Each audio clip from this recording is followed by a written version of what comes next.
Okay, good morning, everybody.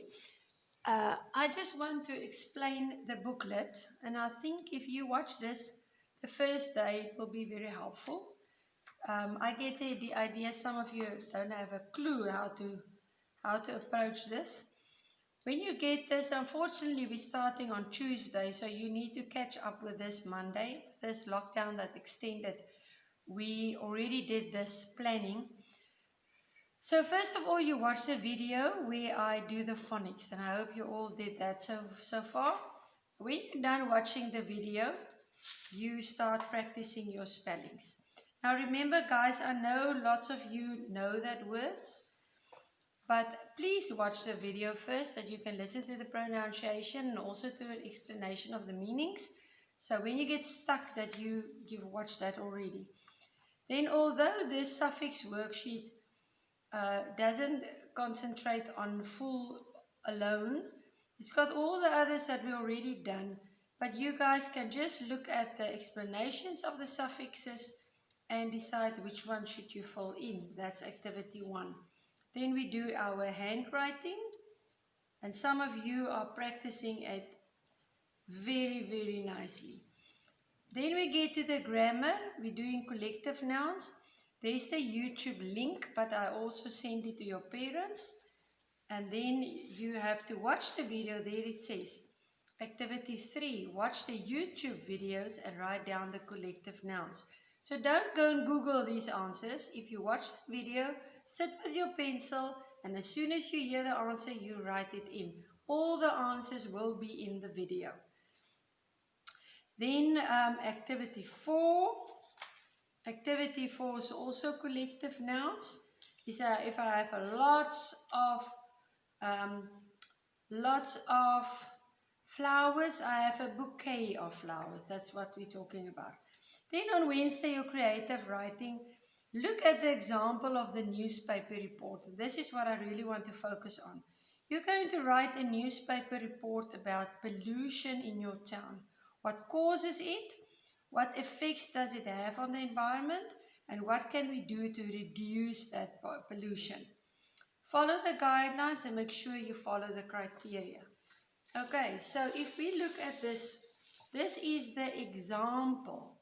So it doesn't mean you have to do this. This is the example of a newspaper report. So first of all, there will be a newspaper name. Then there will always be a date. If you can get hold of a Namib Times or a Republican, you will see they always have it. Then there's a catchy headline.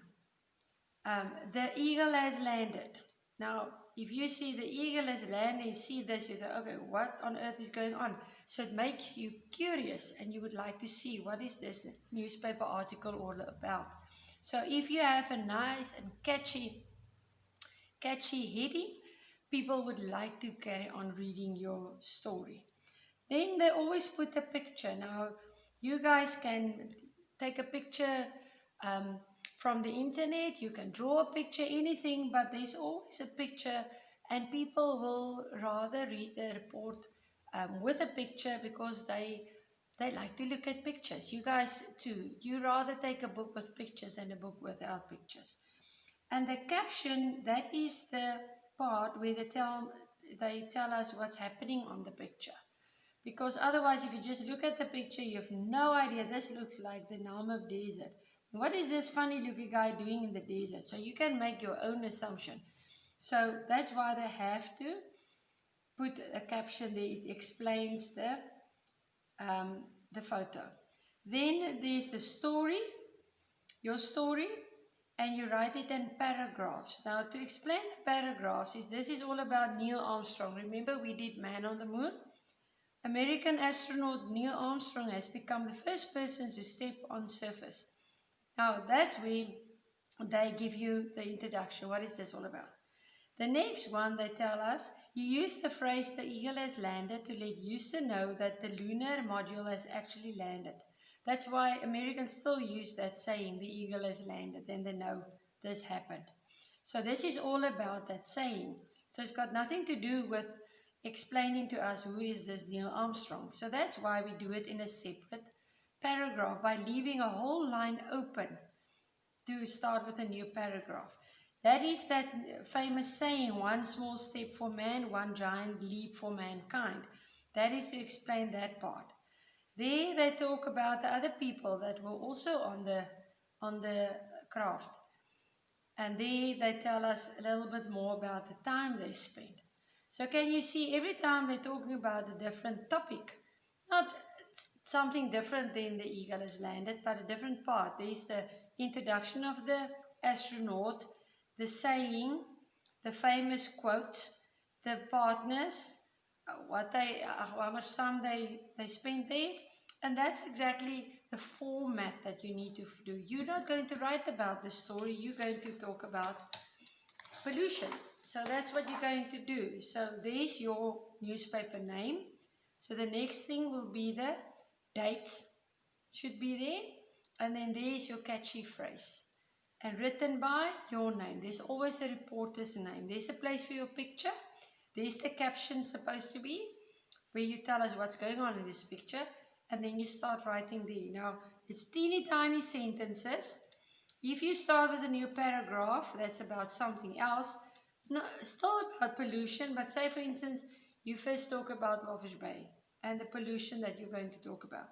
Then, how does it, what causes it?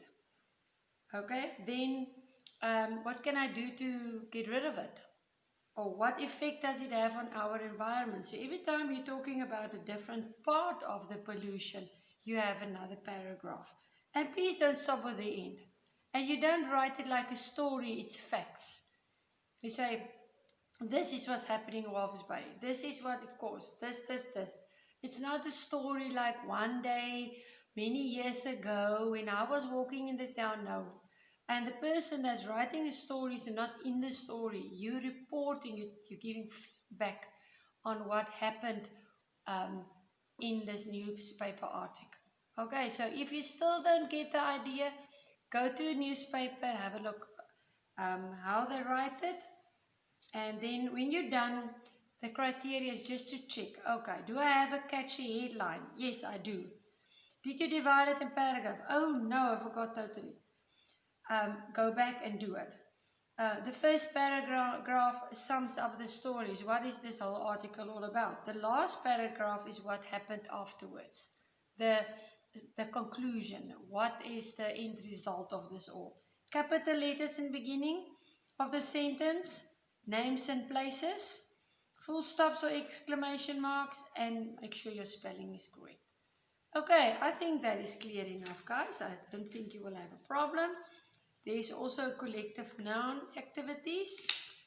And that's the end of your English. I'm sure you're going to enjoy this. Remember to write your names in the front so that I can know whose booklet I'm marking. And remember, guys, these things count for marks. It's not to keep you busy. We're actually working through our syllabus. And I'm so proud of you. Keep up the good work.